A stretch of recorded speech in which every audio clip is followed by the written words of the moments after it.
Hello, everybody. It is Tuesday, January 24th, 2023. Bet Shvat Hatavshin Pei Gimel. And I'm Riva Muna, and we're recording in Rachel Bracha's Center, Circles of Giving in Tzfat. So today, Bet Shvat is the yahrzeit of Reb Zusha of Anipoli, which I believe is Poland. I don't know what it was called then. I know it had different names, White Russia, Belarus. I don't know enough, sorry. And of course, Zusha is Yiddish for Zis. Zis, to be sweet, right? He's all about the light of sweetness. You know, we all, Hashem gives us like a general light and a particular light. Where Hashem shines a certain light out into the world through us, and Reb Zusha shining out into the world the light of sweetness, you know, simple sweetness, you know, like child love, like the way a child loves somebody, but with the depths, you know, of a person with huge matured consciousness.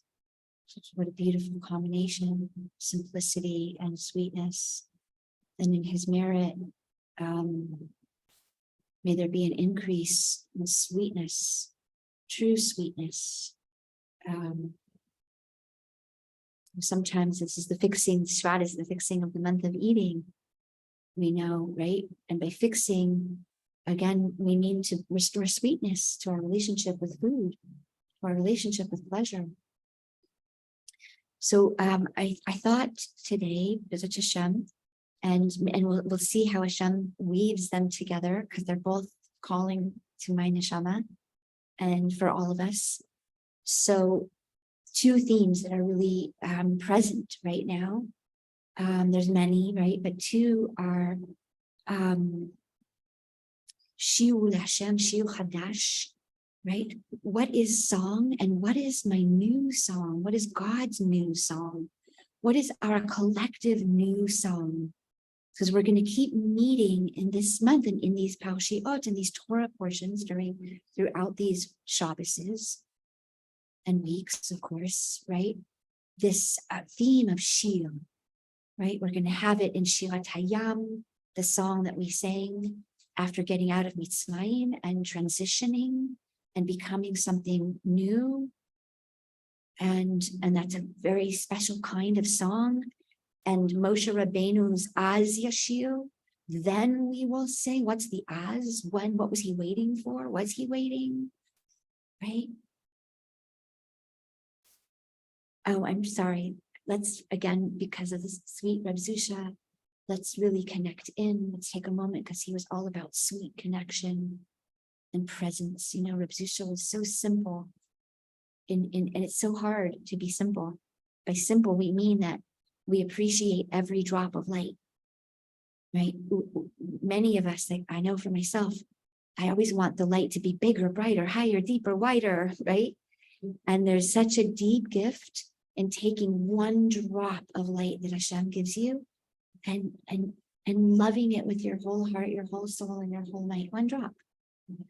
And in the simplest, sweetest way, because for Reb Zusha, I think there was no difference in seeing God in a worm than seeing God in meteor showers, than seeing God in, you know, the food on his table, that everything he saw God. So it was also sweet for him. He wasn't in a chisalon, in a lack, because he wasn't saying, when, I can't go in he wasn't saying, it's Reb Zusha's yahrzeit, Reb Zusha from Anipoli, and we're talking about his avodat Hashem and his sweetness, you know. And I think, and I feel, and maybe I'm making it up, but it's how my koach madama feels, or whatever, my neshama feels Reb Zusha, like his gift to me and maybe to us is like this belief that I can't be happy because I didn't get the big orot, or I got the big orot and then the sunset went down again. And I had to go through another night and wait for the next day for the new sunrise and the new beautiful sun and the new beautiful sunset, right? And I'm like, why can't the sun just stay? Why does there have to be a sunset and then darkness every night, right? And I'm so busy in the complaining about that I miss the sunset because I'm like, first of all, I'm angry that it's going to go away. And I'm angry that I have to wait another 24, another cycle. 24 is kad.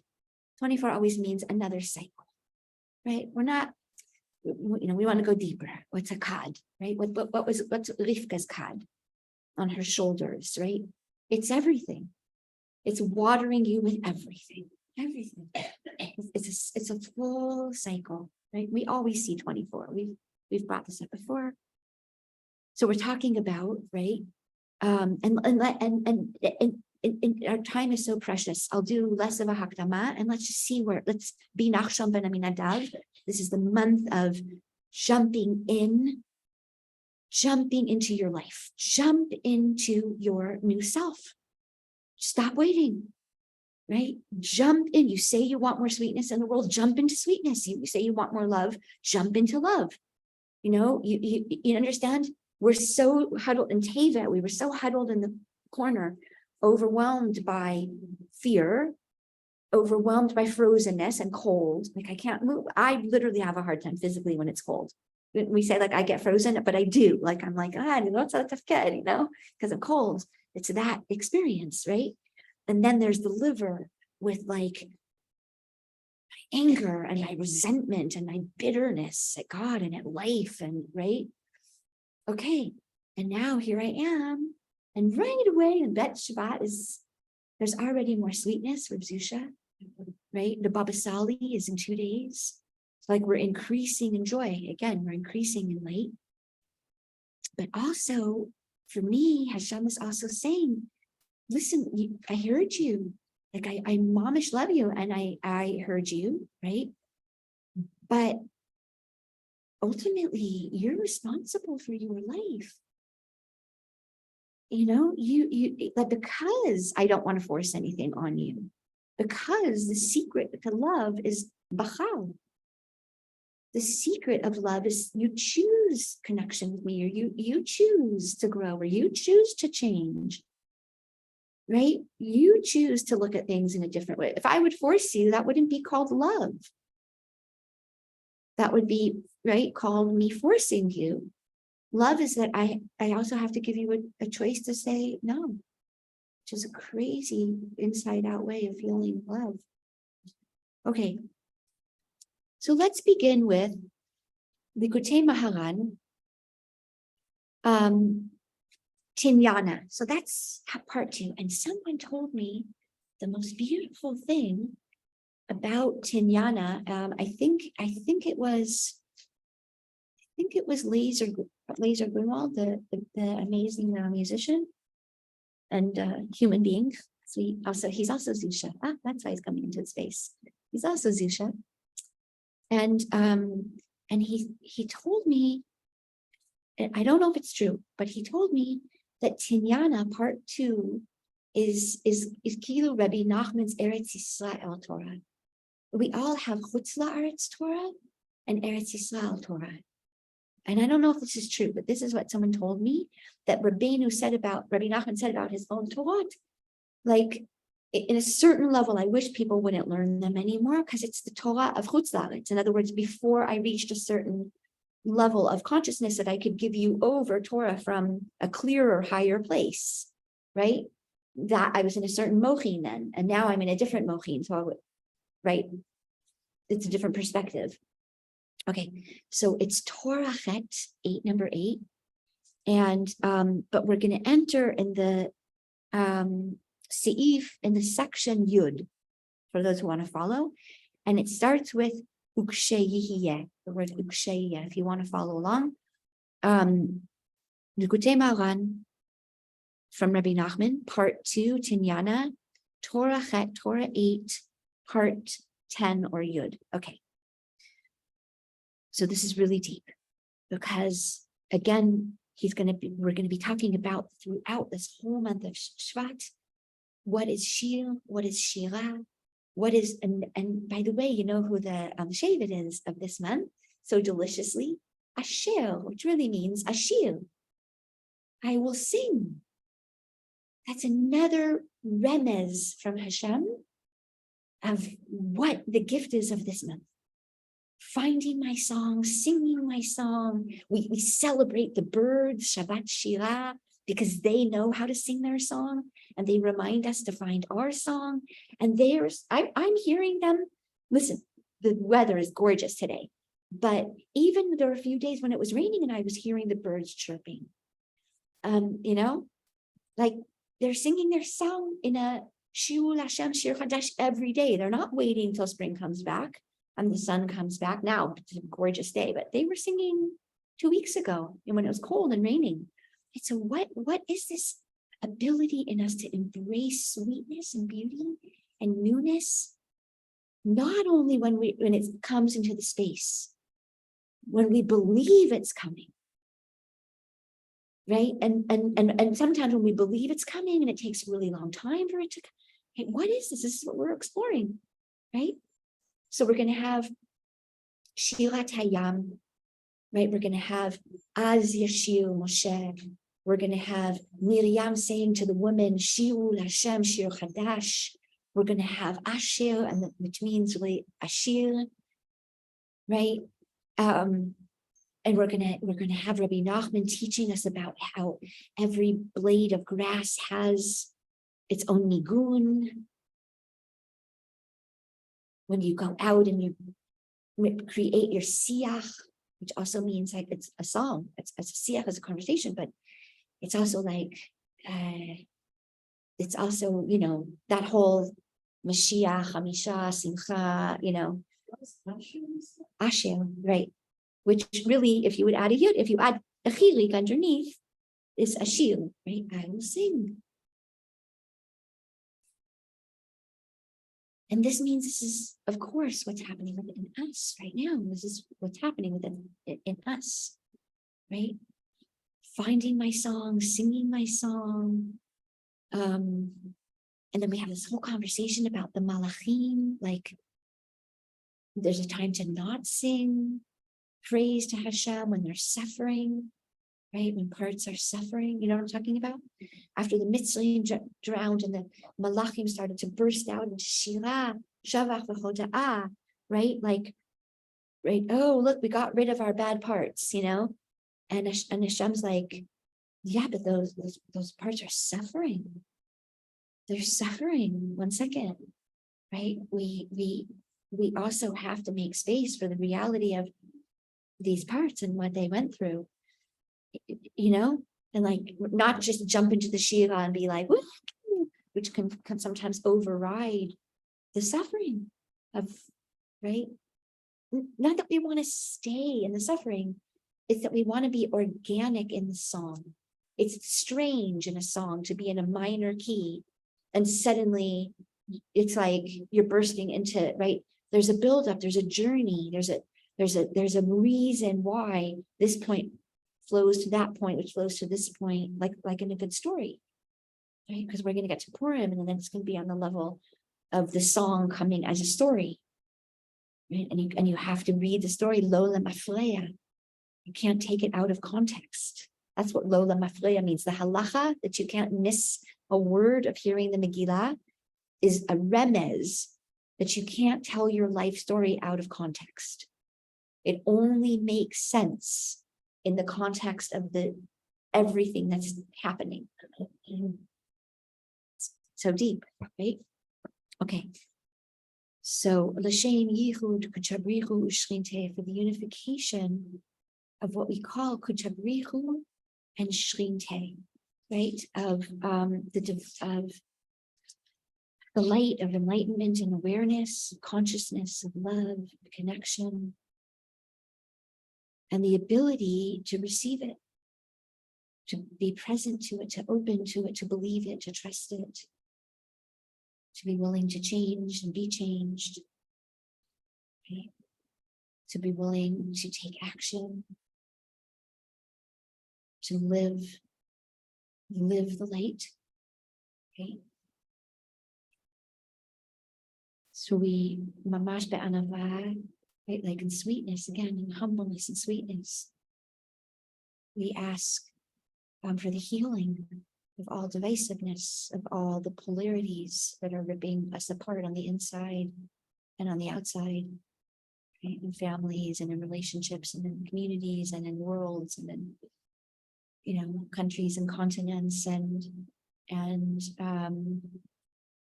and we ask for the revelation and the ability to jump into, right, not just waiting for it to happen to us, but be willing to participate in our own geula. Right, this is what Nachshon ben Aminadav is singing to us. Be willing to participate in your own geula. Only because it makes the song so much more beautiful. Refuah Shalema, Refuat Nefesh, Refuat Guf, the mother of one of my very close childhood friends, passed, I believe, Monday. I think it was, no, it was in America, so maybe it was Sunday night. I don't know her full name, but her name was Sandy Klugman. And Shprintzalea, I only know her mother's name, Shprintzalea Bat Chassia. Oh, she was from Palo Alto. Did you know Sandy Klugman from Palo Alto? Yeah. She passed, I think on Sunday night. So we're going to learn for the elevation of her sweetness, another sweet neshama. It makes so much sense that she's being buried right connected to Reb Susha's yard site. Very yesterday, I believe, but it was last night. It was Reb Susha's yard site. So just a woman of so much kindness, I met her when I was 15 or 16, and learning in Pneumonia, dorm somewhere with her daughter, and she came to visit us, and she mamish treated me like a daughter. Like really, was so much love. Okay, so Sandy, this is for the continued elevation of your sweet neshama and all the goodness and kindness and patience and compassion that you reflected into this world. Okay, like this. Let's listen how Rabbeinu takes us in. Right? And when it will come to pass, and there's no if here, and when it will come to pass, the future renewal of the whole world. Right? This is a given. When this comes to pass, the renewal. What does renewal mean? It means it's something new. We don't know it yet. We don't even have the capacity yet to imagine it. That's how new it is, because we don't have the software to imagine something that exists outside of our realm of experience, right? As yitnaheg haolam al yedei niflaot, and then the norm will be wonder. Now, is he saying?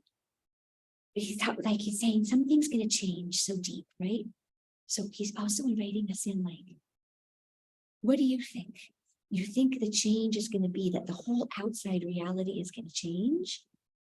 Or do you think the whole inside reality is going to change? Or do you think they're both going to change? Right? This is what he's inviting us into, I think. Right? Because he says, then everything will only act through wonder. Now, I'm hearing, yes, revealed goodness, but also we are restored to a new way of being able to take in wonder again. Now we're scared, we're shut down, we're resistant to love, we're distrustful, we're suspicious of connection, right? And he's saying there will be a renewal of wonder in the world.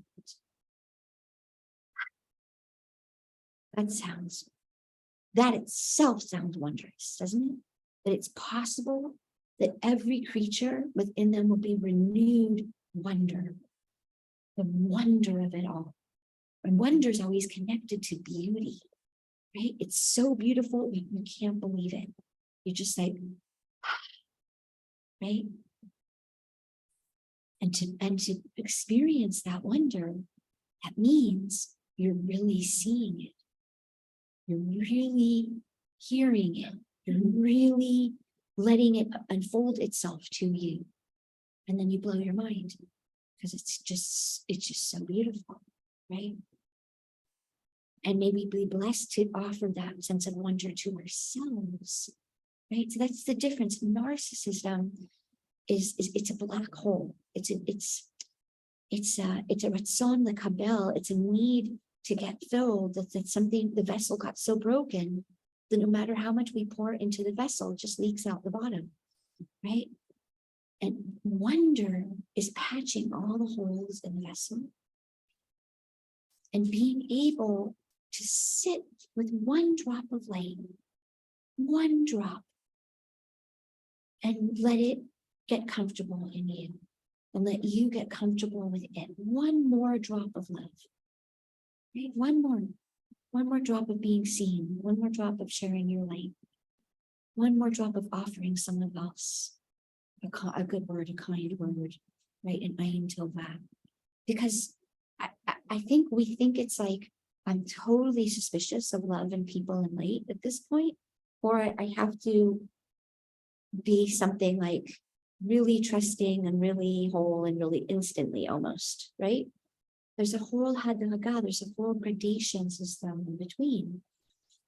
So this is part of what he's talking about, but let's just taste that for a minute. Where we're going is that wonder will be restored for everybody and to everybody. Every creature. We're not just talking about Jews, talking about to the whole world. Shelo kederech hateva. He says this is a kind of wonder that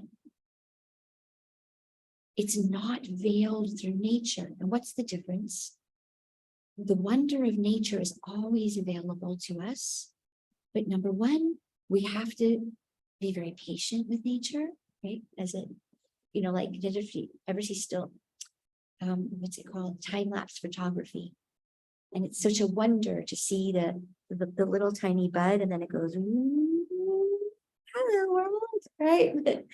But you don't see that when you go look at it every day. You only see it at this Shir Chadash. And you take every moment, every wondrous moment that no one noticed, and then you connect it, and this is what the tzaddik does. This is Yisod. This is Moshe Rabbeinu connecting the pieces of the Mishkan.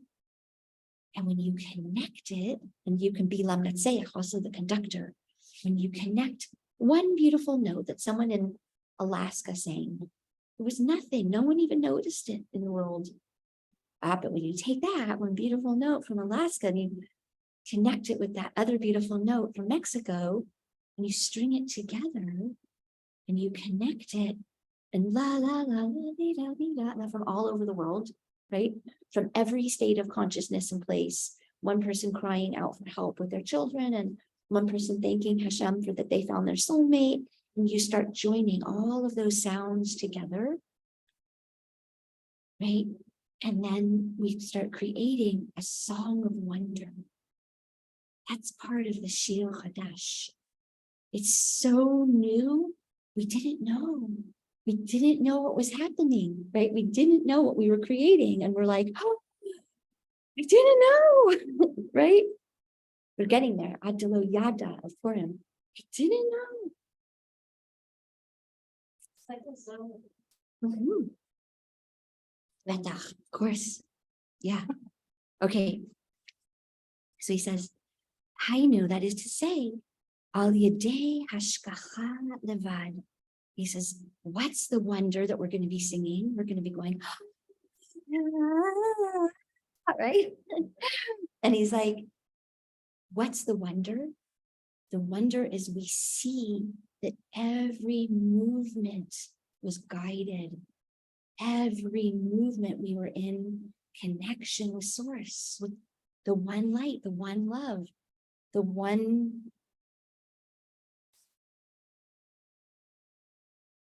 gardener, grower, provider, right? The one Abba, the one Ima, right?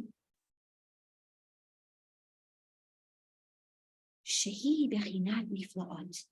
That is the inside of what wonder is. Wonder is when you see Hashem's presence and guidance in anything in any given moment. Right? Like, wow, who is causing that flame to be lit like that? The wick to be ignited but not go out. That, right? To blow your mind over the wonder of everything we pass by every day and are like, oh, yawn, right? Another day, right? But if it was our last day on earth or our first day on earth, because that's the beginning of the melody or the end of the melody, we would be blowing our mind and say, please, one more second, one more moment to taste this, to notice this, to be with this, to feel this, right? To let it in, right? I didn't know.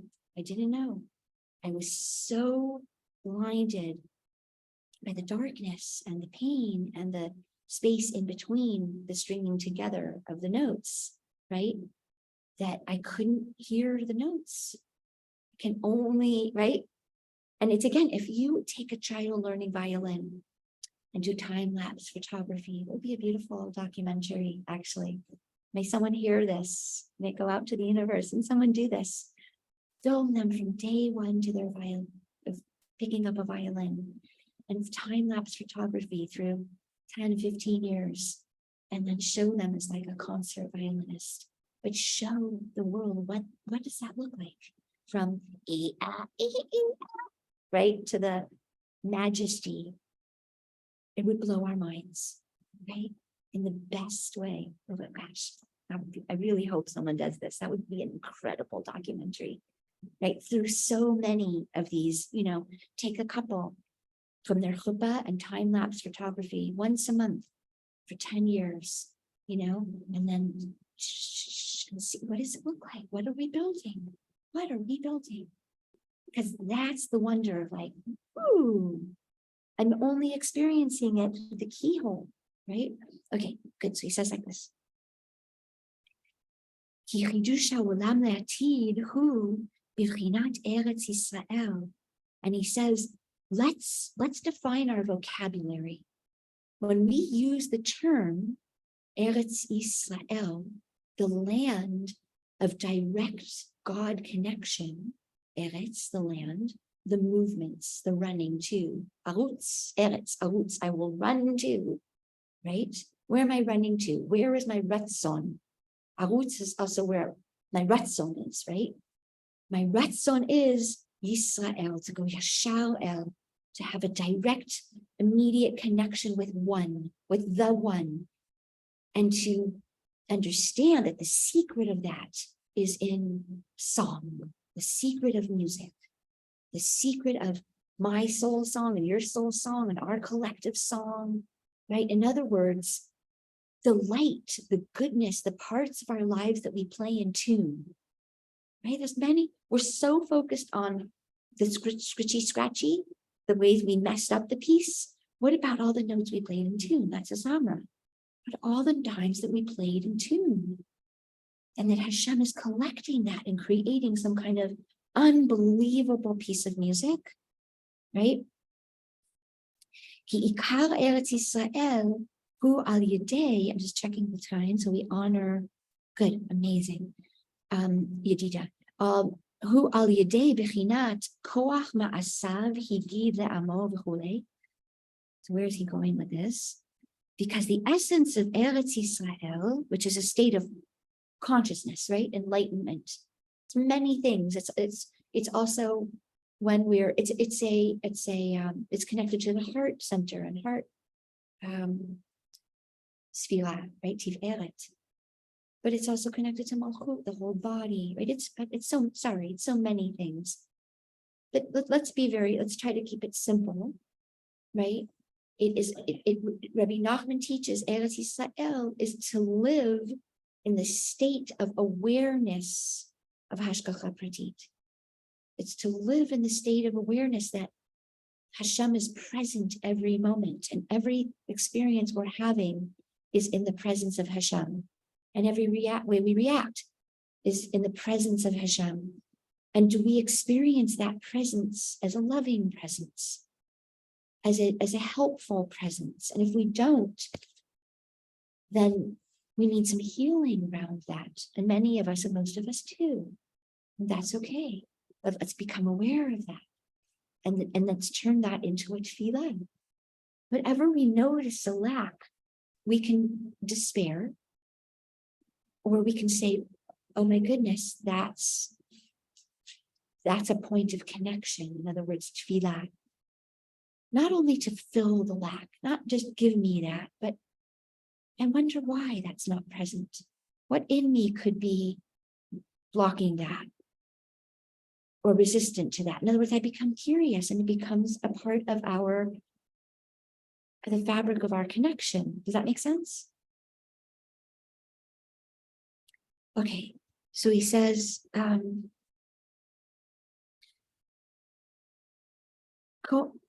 וכמו שפירוש רש"י על פסוק, בראשית ברא אלוקים את השמיים ואת הארץ.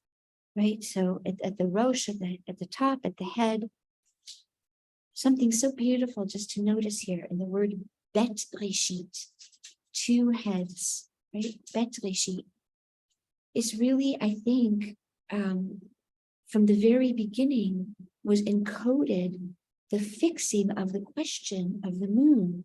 How do two heads share one will?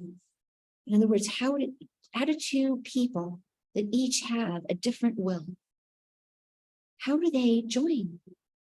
How do they come together? When one will is pulling this way and one will, how does a body and a soul together come together when they have two different wills? Right? And it's like the deepest question.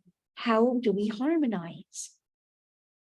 How do we join a trumpet solo with a violin piece? In other words, how do we take two different ratzons, and that's called eretz. And eretz is a ratzon, okay? A land is in other words, it's a place that's pulling you towards it, right? So it's pulling you somewhere, right? To where? To what state of mind? To what consciousness? To what desire? To what belief, right? And there's something about Eretz Yisrael, which is I will run after. Eretz means I will run after, right? Because that's what will is. Will is what I'll run after. So Eretz Yisrael is what I'm running after is clear and open and connection to the divine. But how do I do that, right? And to be willing to struggle in that place, because Sar El, right, it also means, right, he says, I'm giving you this name because you have struggled with darkness and prevailed. So I'm also running into the darkness from my love, right, for this one light. Not a crazy thought, right? Okay, so he says, sorry, and we'll just say one more thing about the moon was asking, right? Is the only way to do this that I need to fully give up my will, right? To be totally diminished. And I don't mind, because I do that every month. I've done it, right? But is there a new way? Is there a Shir Chadash and a Shir Chadash? Is there a new way? And I think the closest we as human beings have to experiencing that is music. That we experience shtei kolot, each doing their own thing, each perfecting their own song, but for the will and the purpose of creating something bigger and beautiful than themselves. So deep. And maybe music is maybe the only or one of the deepest vessels that Hashem can give us a taste, right, of what that light is, and model our relationships from there, right? We're not harming each other, the opposite. We're encouraging each other to grow. We're not singing louder than the next person, drowning out their song, right? We're not irresponsible, not practicing, right? So that the whole piece doesn't sound good because we didn't do our part, right? It's mamish like the deepest mashal, because it's also true, not as a mashal, as in real time. Okay, so he says like this. Uperash Rashi, and Rashi unfolds for us there. Shebishvil zeh patach b'bereshit, that in service of this, the entire story opens energetically with this word bereshit, right? Sorry, with this word bereshit. Two beginnings, two heads, the secret of how to join polarities, how to harmonize and synthesize and reveal the underlying oneness of everything, but through the duality of everything. Right? And my brain gets exhausted trying to solve that riddle, right? And then the point is that, right, because our brain can't solve the riddle. It's a much bigger vessel. And it's keter. Right? It's the hearing somehow of nigun, of true song, and witnessing it and seeing it, right? Mishum koach ma'asav higid le'amo latet lehem nachalat goyim kedei shelo yomu umot ha'olam listimatem v'chulei al ken patach b'bereshit. So Rashi says something so interesting there, and he says the reason Hashem chose to start with this word is to say that Hashem's will is the source of all. What Hashem wills is what will be.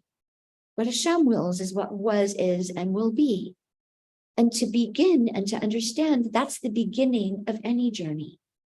That's the beginning of any transformation.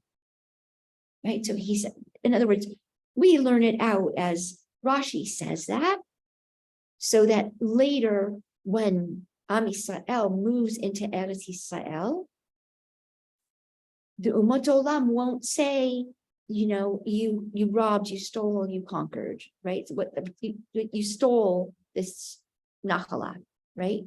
Didn't come to you in truth. And so Rashi says, no, we have to go back to understand this was the fulfillment of the original will, the original vision, okay? But we want to go deeper than that because we don't want to get stuck in the us-them mentality. We always want it to be relevant to our transformation, right? To creating the Shir Chadash. So that's what he's inviting us into. It's got to be deeper than that, right? And therefore Hashem chose to begin the whole process with the word Bet Reshit, two heads, two beginnings. Ki hu yitbarach bera'ah. So one of the beautiful maybe gifts here is healing something between me and my Creator, right? So first of all, there's a Bet Bereshit. And that means just because I was given a chance in the beginning and I messed it up, it all comes from my Creator. It's what Rabbeinu said, right? If you believe that you could break, right? Are you God or is the Creator God? If I'm God and I created something and it broke, then it's broken. Either way, I'm good, because if I'm the Creator, I can create something new. And if God is the Creator, then the God is the infinite Creator and can give me infinite chances and possibilities to become something new. The whole point why we call God Borei Olam is the endless, infinite Creator. The whole point of creativity is that the possibilities are infinite of what I can be and become, what can be made out of the choices that I made, right? Shabachaya in Svat has this incredible thing where She creates a hand-blown glass Kiddush cup, right? And the Chatan and Kala break it under the chuppah. He stamps on it. They collect all the pieces and put it in a little bag, send it to her, and she re-welds it into a Kiddush cup, I think, or a mezuzah, or some, right? In other words, the whole transformation process of the unity, the breaking, and what we're building. Really, really powerful, right?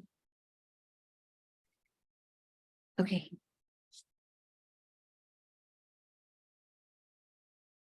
נמצא שעיקר ארץ ישראל הוא על ידי כוח מעשיו, על ידי שיודעים שהשם יתברך ברא את העולם. So now he starts to say, energetically, right? The very essence of moving and living in this consciousness, this way of being, this way of relationshiping, called Eretz Yisrael, is to begin with the meditation, the awareness, until it really becomes ingrained in us. Not like we put it in our notes and stick our notebook in a drawer for the next week, right? That it really becomes ingrained in us. Hashem is my creator. Hashem is my creator. Hashem is my creator. Until I really, and you can move that through your whole system and discover, where am I in resistance to that? Where am I scared to let that in? Where am I angry to let that in? Where am I bitter to let that in? Where am I delighted to let that in? Where am I relieved to let that in? Yeah? But he says it all begins there. You can't go past Bereshit bara, right? All beginnings are given to me by my creator. All new chances are given to me. All renewals, all renewal. So why are we saying this right now? Because we're heading towards spring. Everything is being renewed right now. And there's Yehudit Goldfraud told me yesterday that she saw Shkediatri and blossom in Viria, right? Okay, that's a pattern. How did this thing that completely seemed to die in the summer and was dried out and old and not pretty, right? Not attractive, become a thing of wonder and beauty? Let's blow our mind over that, blow our neshamas over that for a second. Who did that? Who took something dead and old and disconnected and lifeless and brought it back to life? Whoa, right? So he wants us to get in our system. There's a force greater than you that put the force of renewal in you. You can't renew yourself. You can't renew yourself. You can be Nachshon ben Aminadav and give yourself over to the process, jump into the willingness to let Hashem make of you what Hashem will, right? Okay, so he says, V'le'atid yechadesh HaKadosh Baruch Hu et kol ha'olam kulo. And could you let in for 1 second? Can I let in for 1 second? That what this process that we're in right now, right, is a process of constant renewal, constantly renew. So some of us, when we hear renewal, we go, oh, it's like a plant, uprooting it from its pot. It's terrifying. I don't want to change. I don't want to, even if you're going to put me in a bigger pot, it's too scary, right? A lot of plants, we know it's a trauma. Plants go into trauma, right? Transplant, right? And yet, there's also something, don't we all wish that we could be something new? We could start over, not over and make all the same mistakes, understand? Right? Not over and be old, over and be something new. And he's saying newness, beauty, and wonder, and Pele is all connected. Pele, wonder, is the same letters as Aleph, a new beginning. Right? Okay, so he says, כי אז יתגלה שהשם יתברך ברא הכל. Right? The wonder is when we begin to meditate on Hashem is the one and only creator. The creator. 1 second. That's so deep. That means Hashem has created me, my vessel, the way I look, the way I think, the way I feel, my story.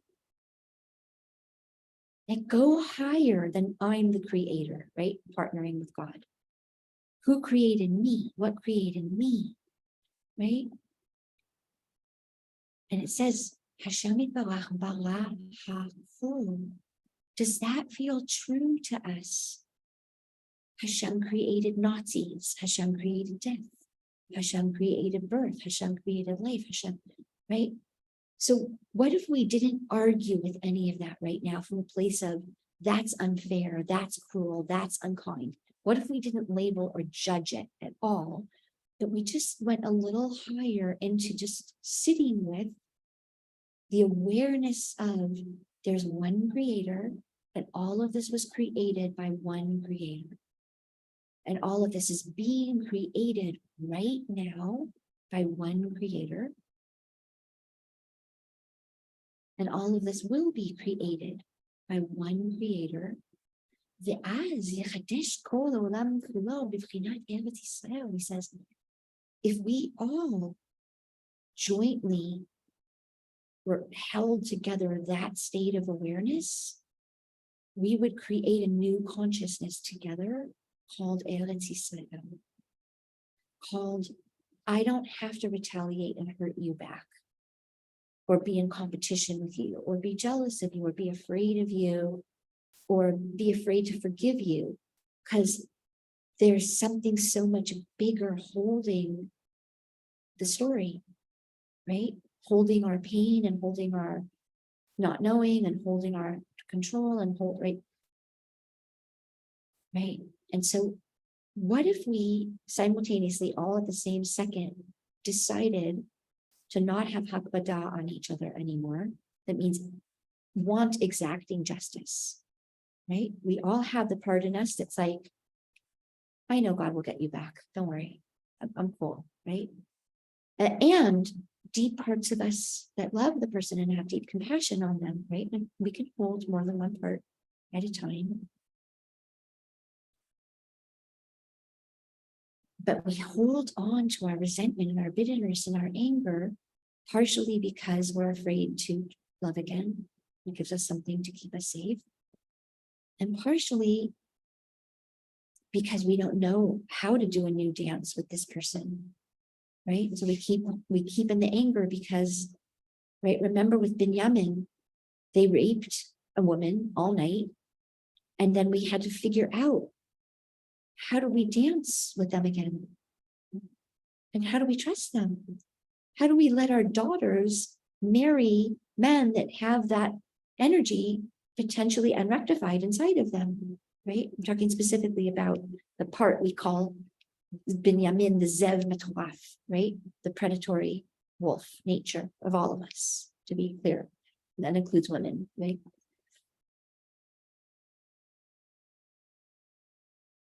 Ve'ikar kedushat Eretz Yisrael hu, he says, in the essence of the kedusha, right? The intimacy, kedusha is deep intimacy, and so it's an intimacy that allows true vulnerability.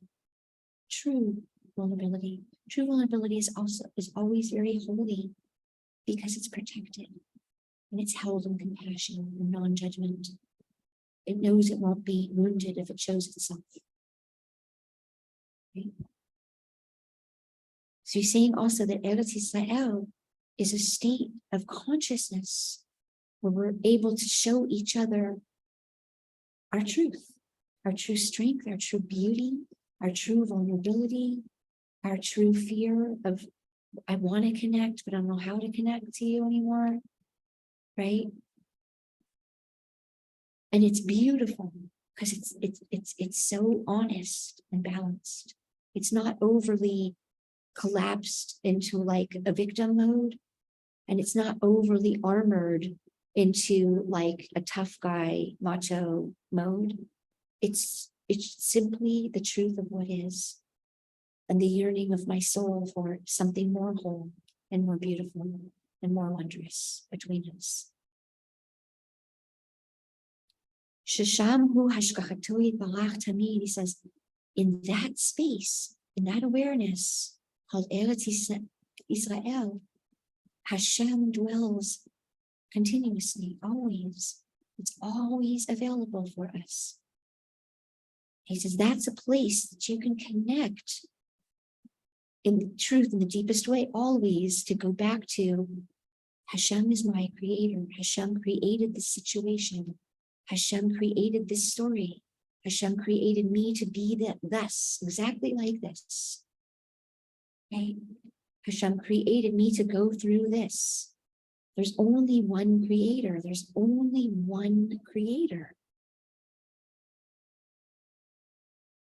Bivchinat tamid einei Hashem Elokecha ba mirishit hashana le'ad acharit shana. So he's saying here like this. He's saying there is a level, and you can call it any name you want. You could call it the superconscious. You could call it the collective superconscious. You could call it my higher self. You could call it the best collective good of every being. That's called Shekhinah, by the way, right? It means the best good, most trustworthy, intimate, kind, truthful part of any being. You understand what we're saying? And that's called Elokut. That's called Elokut, right? In the plural. In other words, when each one of us find that and touch that inside. And it's called Shem Hashem when it's in its core unity. And it's saying, open in any space that there's a benevolent, kind, higher presence that sees more, that knows more, that understands more, that trusts more than you do, right? That is holding you in that moment and wanting you to ask for help. But that doesn't mean that help will come in the form of our, a 3-year-old wants a very specific kind of help. That doesn't mean it's what's most helpful. It's our 3-year-old mind, right? So to be open, the whole point is that I'm trying to function right now from 3-year-old consciousness. May I ask 70-year-old wise woman consciousness, right? For help. She knows things I don't know. Right? And for our awareness, it becomes very useful to us to put the Pamalia Shalmala, all these archetypes and faces of the elderly woman and the elderly man. That's Chachma and Bina, right? That's the grandmother and the grandfather, because we experience it as human beings archetypically through that demut, through that form, right? Grandmother love is not the same as son love, right?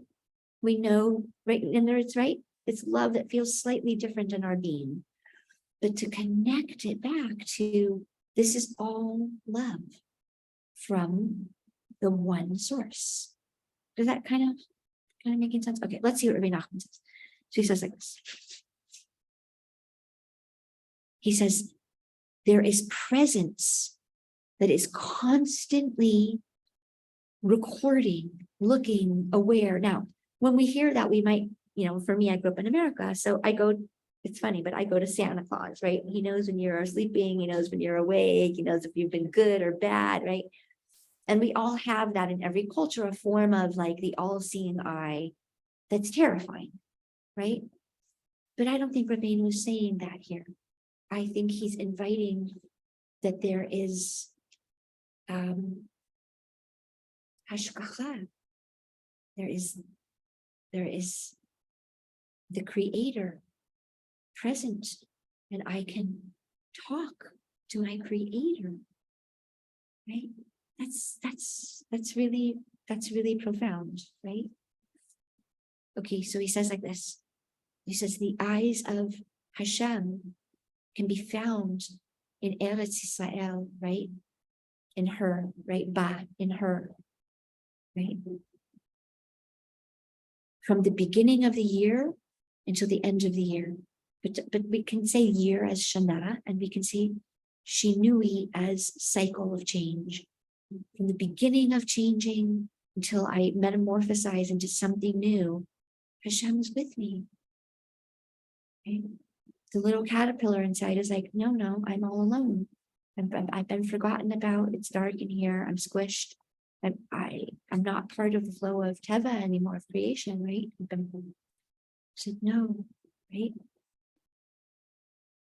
He says from the beginning of the year to the end of the year. That means so many things. It means from Rosh Hashanah till the last day of Elul of the next year, right? But it also means through every cycle of change, because change is so scary and it's wondrous, mostly when we're already on the other side of it, right? The butterfly is wondrous to us, but the little caterpillar in the cocoon, probably not experiencing so much wonder in that moment, right? It's more like wonder, like, I wonder what the heck is happening to me, right? Vilatid, and in the future, and by future, what are we saying? Future could be the second. Atid always means when you see more, hear more, understand more. There's revolution, Gilui. There's a deeper, wider understanding and acceptance and revelation of what is actually being created. Yeah, does that make sense? Sheyichadesh et kol haolam kulo, when the whole world, not just the Eretz. Now let's talk about in the language of receiving the light, Kabbalah and Hakbalah, paralleling. What do we mean by Eretz and what do we mean by Ulam? Eretz is connected to our Ratzon, what I run after, what draws me, right? And we all know this. Ratzon is our insides. Where our Ratzon is, that's our insides. Now, our Ratzon can be Shrinta Begaluta. Our Ratzon can fall for the moment, right? So that I'm wanting something that's could even be not good for me. But inside, right? What I'm really, let's say compulsive overeating, right? And the outside, it looks pretty bad. A person is harming their health. They can create heart conditions, diabetes, right? All kinds of, they call it, what's it called? Like infections in the body, batsakim, inflammations, right? And the person can't stop. They can't stop. And they could be the wisest, most beautiful, deep person in the world. So why can't they stop? Right? What happened? So that's not a class on this right now, although it's very connected to Shvat, because Shvat is the fixing of eating, taste, and the stomach. So that's why these things are coming into the space right now, right? But underneath it all, that person's neshama is crying so deeply for connection to the all, for connection to the light, and for the connection that doesn't stop. I can't not be in connection for 1 second. I can't anymore, right? And ironically, it's stuffing down connection because it's deadening the system to a certain, right? It's depressing, pushing down the energy that's trying to come up and wants connection. And we can feel, and it's okay, the ma'avak pnimi, the inner struggle. Part of me wants to burst out and wants love and connection. And part of me wants to go deeper into hiding and not be seen and be safe. Right? Now, the beautiful thing is the trees right now are in that same ma'avak. Up until now, the energy has been going down and down into the roots. And then there's going to be a change, and the energy is going to change direction. And that's the Pella. I'm ready to come out again. I'm ready to connect. I'm ready to be seen again. I'm ready to be known again with my beautiful almond blossoms. And that is a miracle. Right? Even though part of me is saying, go deeper into the ground, hide, get away, run away from here. Right? There's some other part that the creator is going, I've got you. You can do this. I've got you. And it's not going to be a repeat of the last cycle because you're not the same tree. You're the same tree and you're not the same tree. It's a different shana, it's a different shinui, it's a different cycle, right? And every cycle is getting bigger, brighter, wider, deeper, right? And yes, it's also true that every darkness is getting darker and scarier and, right, says the little caterpillar inside the cocoon, right? It's both true. Okay, so he says like this.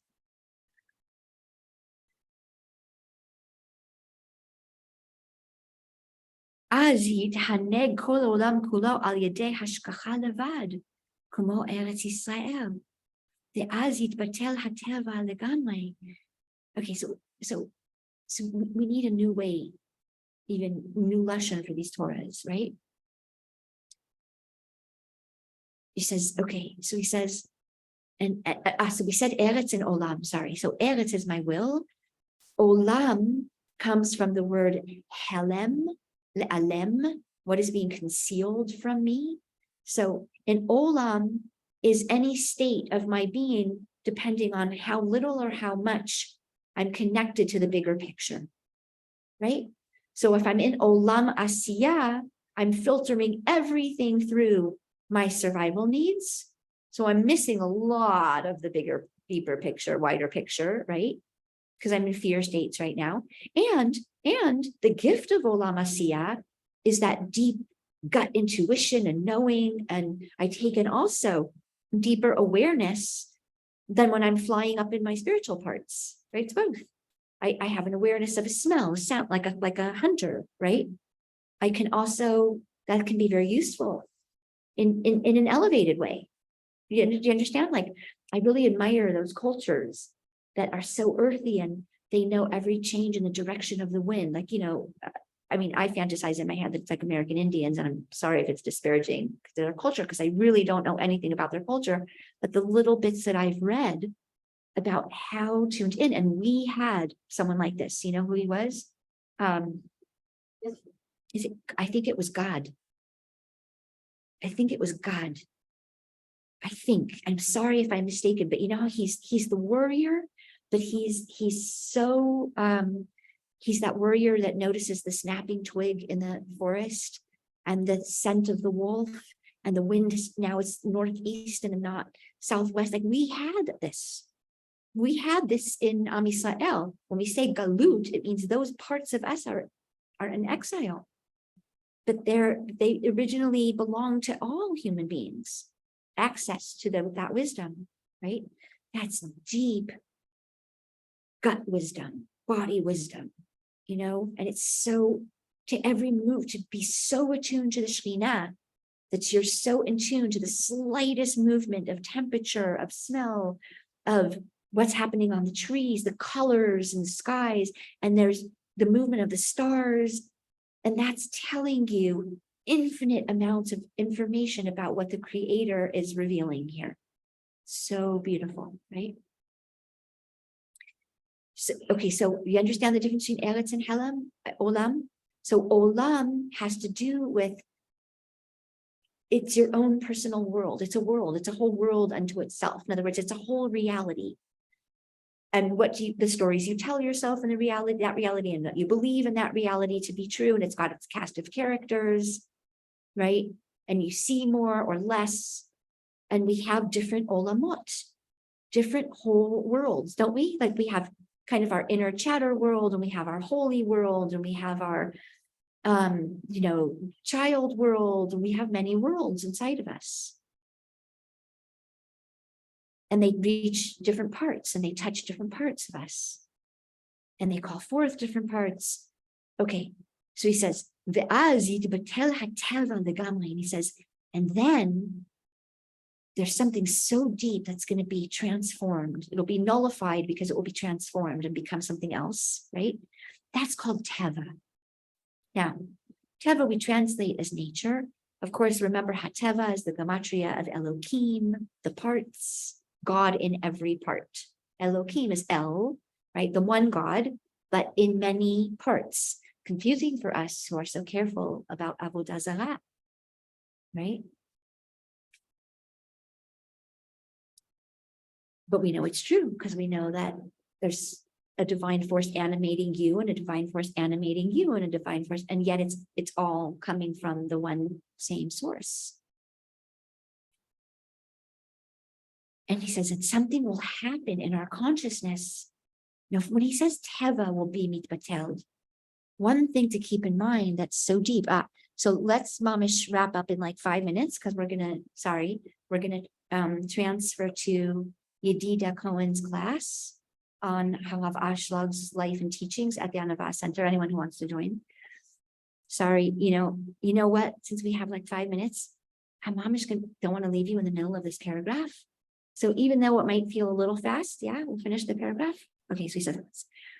Vayitnaheg ha'olam al yedei hashgacha levad. And the world will be operated only through this direct aware consciousness that we're constantly dancing with the creator. I make a move, the creator responds. The creator makes a move, I respond.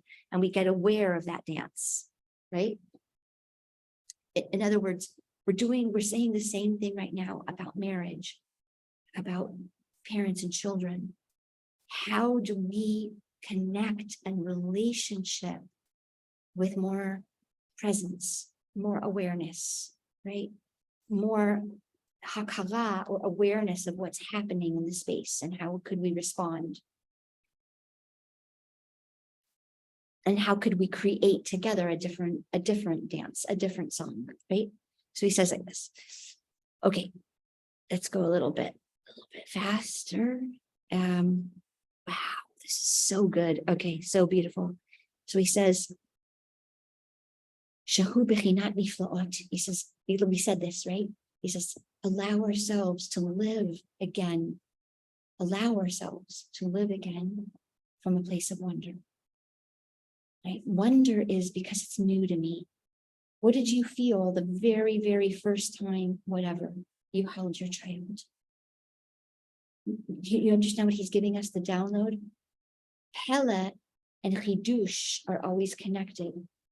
It's new, so you don't have the hakbadah. You're not looking at this being and going, that one time it said this and it did that to me, and it did it, and never again, and I will not. You're allowing it to be something new, and you to be something new, and the connection between you to be something new, not schlepping the suitcase that's in the backpacks of 10, 20, 30, 40 years of stuff, right? And the biggest gift is to allow yourself and someone else to be new. But we have fear around that. What if I become something new and they hurt me again? And then I'm a friar. I'm silly. I'm naive. I'm right. In the best case, right? In the worst case, I'm stupid. You understand the question? He says, "Wow, can you imagine what the world would look like if we let each other be new?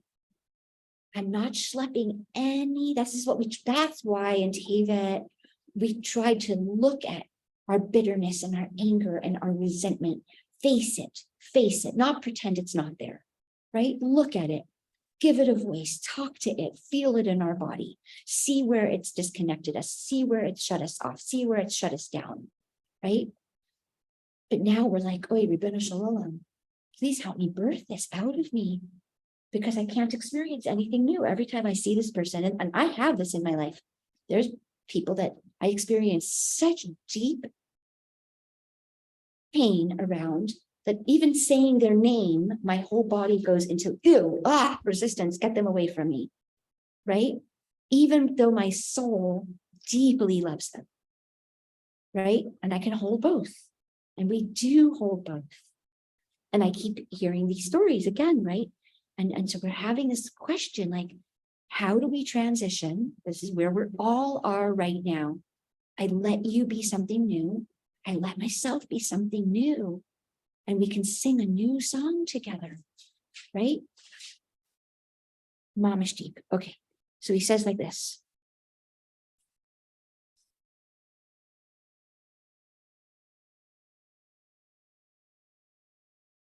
Aval etid it out. Wow, it's so good. It's so good. I don't want to let Yedida down. So let's finish this. Hainu bechinat. Okay, it's so good. Wow. All right, hold on. I got to go a little bit back up. All right, he says like this. Ki yesh nigun shel bechinat derech hateva.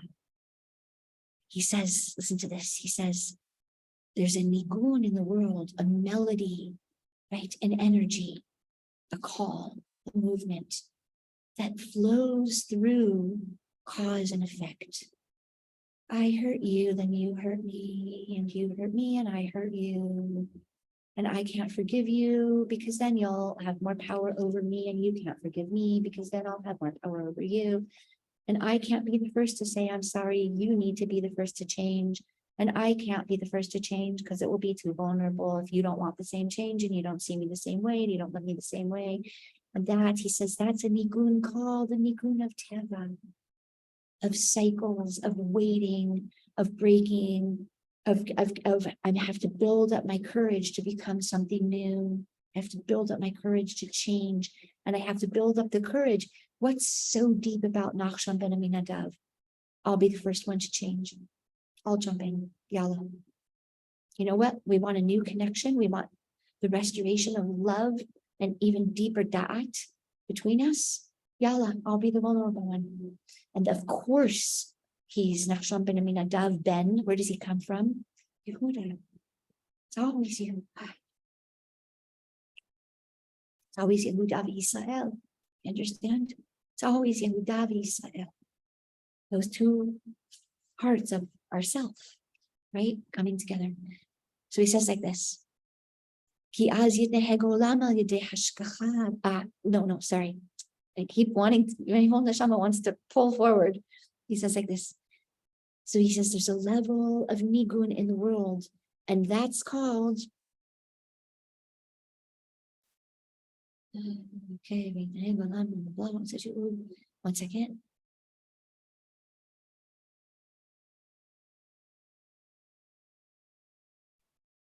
Just weaving this so beautifully. Sorry, one second. And he says this nigun of teva, of cause and effect, right? Of cycles, right? He says, Hashamayim misaprim kavod el. He says, that nigun goes like this. And the heavens, the higher consciousness, are giving over, are shining forth, are telling the story, right? Of the incredible I'm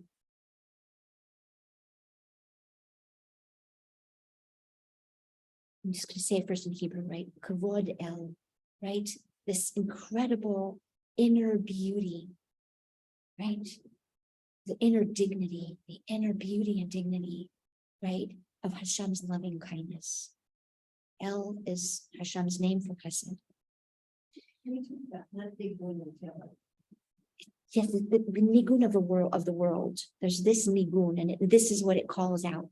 Umasei adav magid halakia. And the actions, right, of our hands is spoken from the lakia, right? The ceiling, the limit, right? The heavens, right? Shehu bechinat hanigun v'hashir shaderech hateva. And he says, okay, this is one soul song. There's a soul song that goes like this, right? There's a soul song of teva, of cause and effect. Of I caused suffering into the world, and now I have to have that experience in order to bring me back into truth and balance, right? I have to be mirrored. What I did, what I caused, I have to experience that in order to awaken within me the awareness of the pain that I caused and a desire to change, right? Okay, that's a very painful way to learn, and that's called teva. And there's a movement and a sound and a song, and in other words, by song he means a way we call one another, right? From that place, that's called teva. And he says, you understand, he says the word rakia. Rakia is going to be the ceiling of something, not SEA, but the ceiling, CEILING, the limit, right? The limit. Teva is when we come up against the limit, right?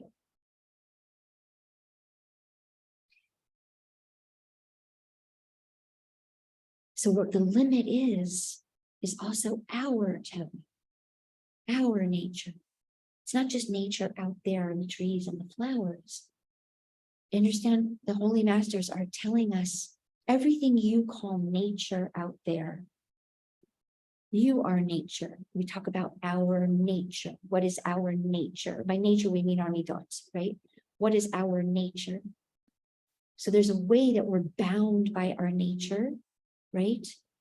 And there's a way, and we call that the nigun of Teva, where we're limited, right? But in Shvat, you understand that everything is bursting forth through its previous limitation with a willingness to be and become something new. So the sap is going against gravity. Do you understand what a force of will against Teva? On some level, it's the deepest Teva because Hashem is causing it. But things normally flow down. Things don't normally flow up. Right? So you imagine how much strength that takes to flow up? Isn't that gewaldigly deep? To flow up. Gosh, so good, right? He says, these are the properties of heaven. The properties of heaven is that things flow down. That's a property of heaven, right? And the property of heaven is that the fi teva, everything will meet its natural limit, right? Me'al hateva, but betoch teva is it's reached its limit. It's the end. It died. It reached its limit, and then it becomes something new. Hainu bechinat hashirim v'tishbachot shemishabchim laHashem yitbarach al hahanhaga shel achshav. He says, then there's another nigun, and that nigun is there's no limit to what's possible right now in this moment. What is happening? Not what happened yesterday, not what happened 5 minutes ago. That's old. What is happening right now? Shemanhig haolam b'derech hateva, aval la'ativ yit'ar shir chadash shel bechinat niflaot. But in the future, which is right now, right, the next second, right? He says, Yit'al, from the word hit'orori, will be awakened, aroused, right? And Shir Chadash, shel bechinat niflaot, a new melody, a new connection, a new way of connecting. You understand that a shir is a sequence of notes.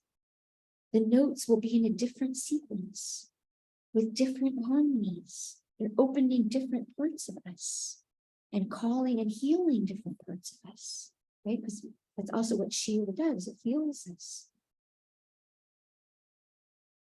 Bechinat niflaot. He says, what is it? What is it a song of? A song of wonder and wonders.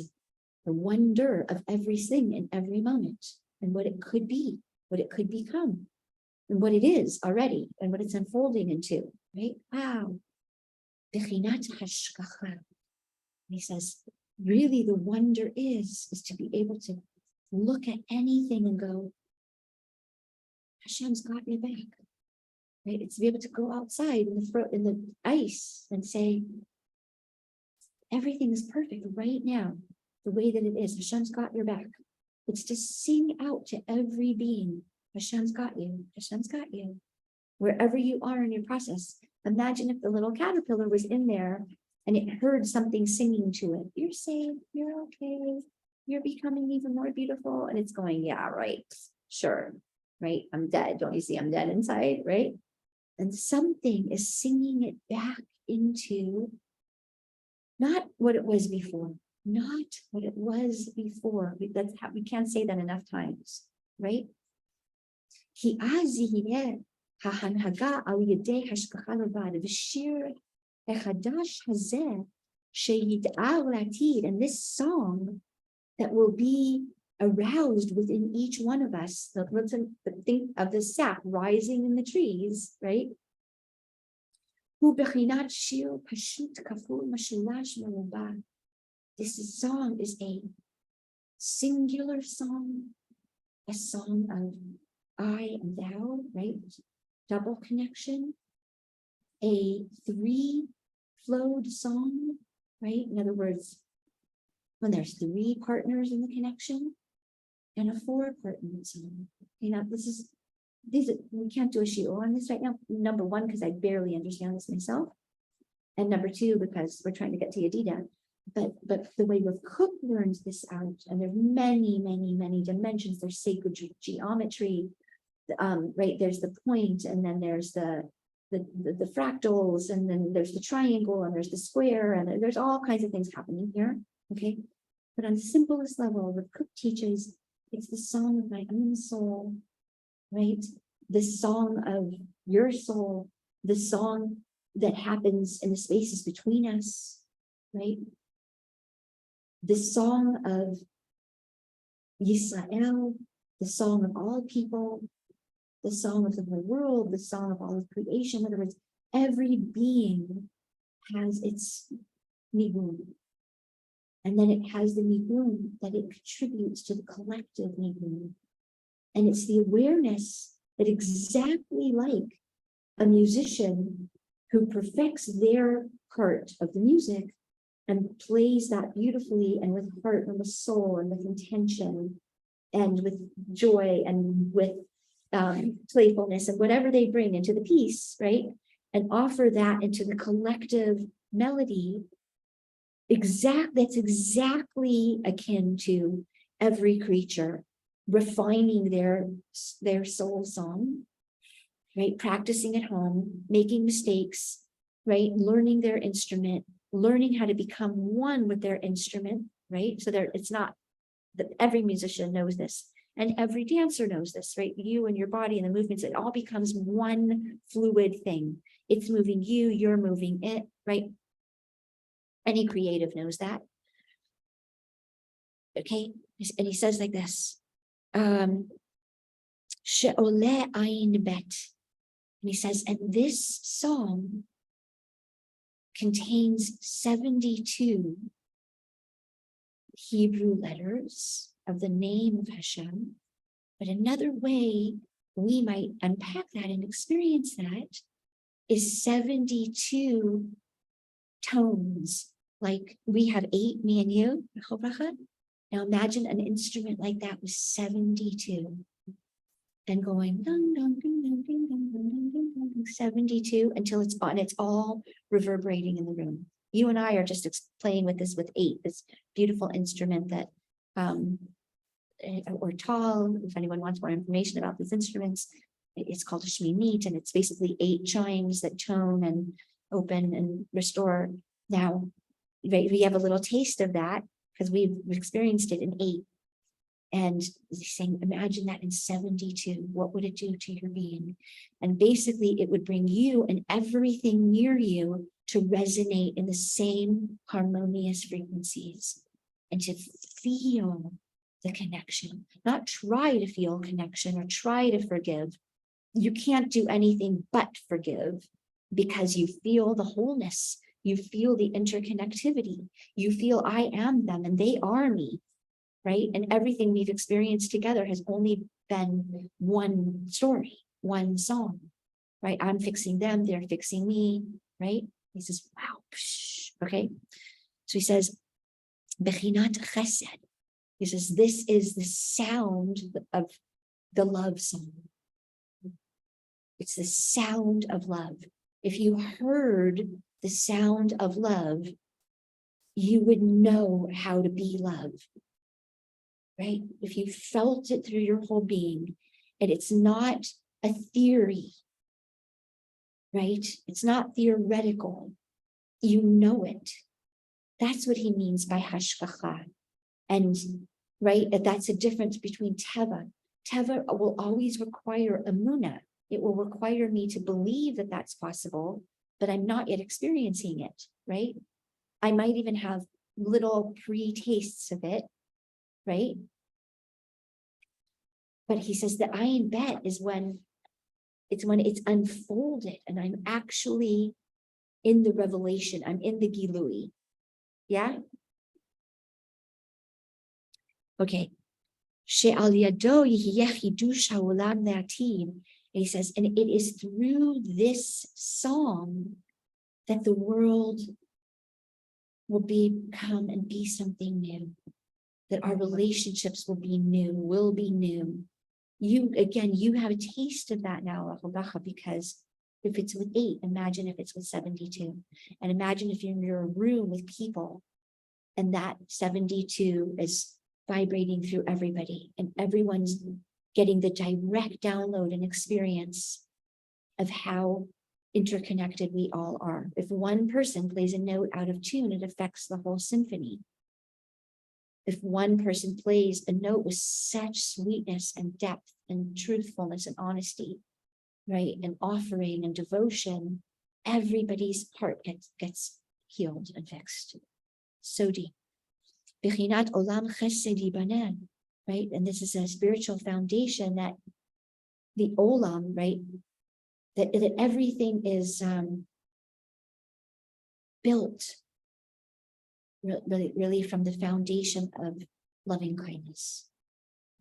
Every creature, their inside deepest desire is loving kindness. Every creature, even a Bengal tiger, right? They might not want to give out loving kindness, but every creature wants nourishment. And the ones who don't also want nourishment. They just think that nourishment will come when they die, they'll finally get relief. Nourishment means relief, support, help, right? The end of the suffering, the end of the pain.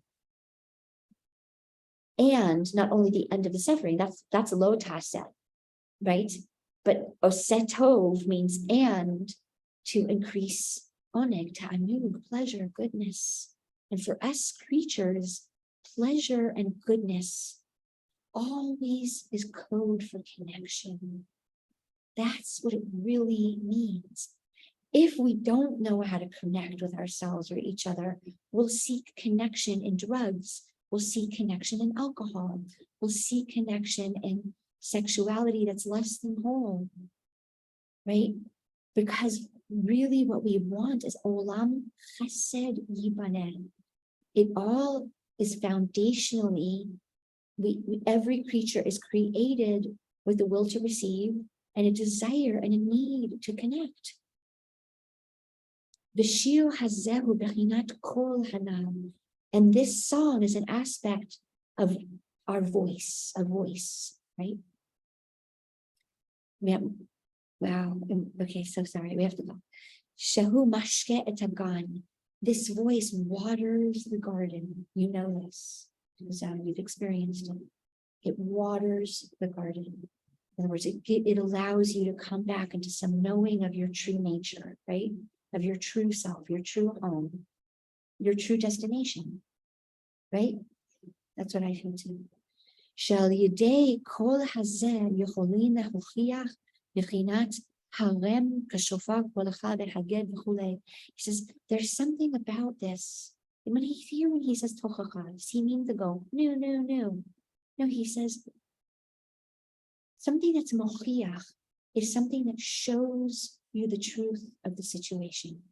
It doesn't have to be harsh and cruel. It could be to know that there's a note being played out of tune here, right? It does, and then you find your way back into playing it in tune again. Yeah, does that make sense? Okay, he says, what we're doing in tefillah, ready? This is so deep. Tefillah is when you practice your instrument. Tefillah, you practice playing in tune. You go, I want this will, maybe that's a little out of tune with God. I want this will, still a little out of tune with God. And you come into kavanah, kivun, the true direction And the direction is always for the beauty and the harmony that when any time we play in tune, for musicians, what that sounds like is true connection. If it's dissonant, you hear a force and a will pushing against, and who's going to win? You hear it in the music, mamish, okay? So he says, there's a type of a sound that aligns you, whether you want to be aligned or not, because it's just the sound of truth moving through your system. And truth in Torah will always be compassionate. It will never be cruel, says Rabbeinu. Truth is the middle column, so it's harmonious. It's coming back into alignment, being motivated by wonder and by beauty, not by crushing. שעל ידי תפילה זוכים לבחינת הנ"ל, שעל ידי זה באים לבחינת כל הנ"ל, שעל ידי זה יכולים להוכיח כנ"ל. He says, if I find this true voice, I can reflect to others where they're out of alignment, because what I'm really calling them back into is wholeness. I'm not further shattering them. None of us can handle to be shattered or reflected in our ugliness further. We can barely hold our ugliness and our unwholeness, right?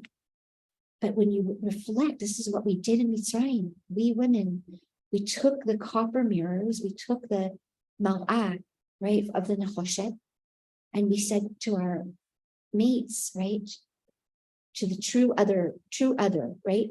Come, let's look in this nechoshet. By the way, nechoshet is always third column, right? Gold, zahav is a relationship with chesed. Silver, kesef is a relationship of chesed. Gold, zahav is a relationship of din. And nechoshet is tiferet. It's a relationship of both, right? Of harmony. How do we harmonize our wills? So this is what we did in Mitzrayim. We called to the men and we said, look, let's look together into the mal'ah of nechoshet. Let's look together at how, and the Gemara, it's so beautiful. She teases him and she says, I'm more beautiful than you, but it's so playful. And it's so full of, she arouses in him the desire to do the avodah. She arouses with him, look how beautiful we could be. Look how beautiful we could be. Not me alone, not you alone, right? Look how beautiful we could be. Don't give up. The men gave up. Amram said, right, he divorced Yocheved. He said, I can't do this. What's the point? What is the point? Right? And she, right? And Yocheved, and all the women have this secret. And the secret is to make it taste good. We have to, as women, make Avodat Hashem taste good.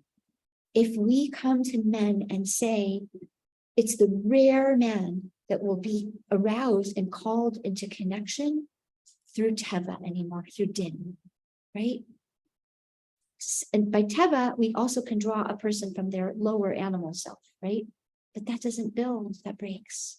We know that. We get attention, but it doesn't do what we're trying to do, which is build something beautiful, build a beautiful world, build a beautiful world, right? And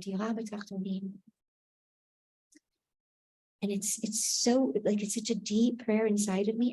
I was not skillful at this, I don't think, right? Because you have to, I believe, practice being skillful in doing this with yourself before you can give it over to your husband. I learned some of these Torahs in different language growing up, but what I left out of the equation is me in the mirror, right? The way we do it is we call the man and we look together in the mirror. And you know what we see in the mirror? Two heads in one mirror. Two heads with one crown. What is the one crown? The shared will through deepest pleasure and wonder to serve Hashem together and to forgive each other's ugliness and brokenness and start again. But really be something new together, really though.